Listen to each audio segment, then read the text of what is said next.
Isang tungkulin natin mga kapatid ang magbigay. Amen. Dahil ang Diyos natin, ibinigyan na niya ang lahat para sa iyo at sa akin. Amen. Ang Lord ang una nagbigay bago tayo magbigay. At bakit tayo nagbibigay? Dahil pinagpala na po tayo ng Diyos. Amen.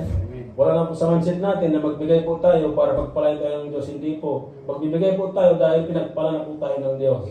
Amen. Dahil anak po tayo ng Diyos, nakataas-taasan, at siya ang may-ari ng lahat. Ibig sabihin, mayaman po tayo. Amen. Amen. Tayo ang pinakamayaman mga kapatid dahil isa po tayo sa tagapagmana ng kanyang hari-harian. At ang maganda dito mga kapatid, ibinigay niya yung